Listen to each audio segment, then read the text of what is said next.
Hey, welcome to week 1 of our study in our For the One series. If you were here on Sunday or you watched online, you heard a little bit of what's already happened through For the One and got a glimpse of where we're going. And here's the truth. I want to challenge you to really lean in to this series. As you're in home groups, as you discuss these questions, go as deep and as far as you can in this, because this isn't just important for the church. It's not just important for our city. It's important for you as well. When I was thinking through this topic of being anxious and what it means and how we operate out of this, I was reminded of a story that happens almost every year with my kids. Every year around Christmas time, we try to donate something. And we're trying to teach our kids to be generous, to hold things open-handed. But whenever we ask, when it's time to donate or it's time to choose something to give up, you can almost sense this panic that comes on our kids. The idea of losing something, the idea of giving something up is so hard for them to do. And when they were younger, it used to cause major panic in their life. It would cause them so much stress. And here's the truth. We were donating stuff the whole time. They just didn't know it. They didn't miss it. They didn't know it was gone. But the moment they knew it was possibly going to be gone, it caused panic in their life. It's the same for us as adults in the world today. We can become very anxious about the things in our life. The idea of losing something, the idea of not having enough, the idea of not being prepared. This study is going to get to the root of why these things cause us to become anxious. Because the why is important.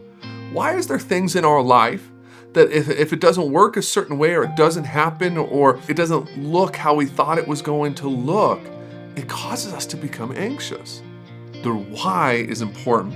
I want to read you this verse out of Matthew 6, verse 25. Therefore, I tell you, do not be anxious about your life. Let's stop right there. This is hard. This is a hard passage to understand. It starts here. I tell you to not be anxious about your life. I'm going to tell you right now, if you try to accomplish this passage on your own, we're going to fail every time. There's no way that we, in our humanity, can live a life without becoming anxious at times. We're going to have financial problems. We're going to have marital struggles at times. We're going to have family dynamics. We're going to have broken things in our life. They're going to cause chaos. The idea of not being anxious is impossible on our own strength. It continues to read when it says this.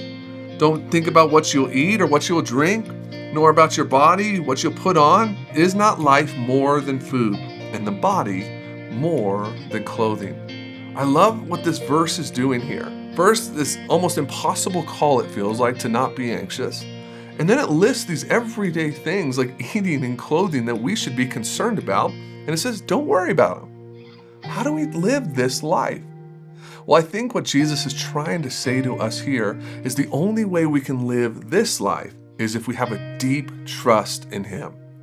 The only way we can not worry about these kind of things is if we truly trust and we trust His Word.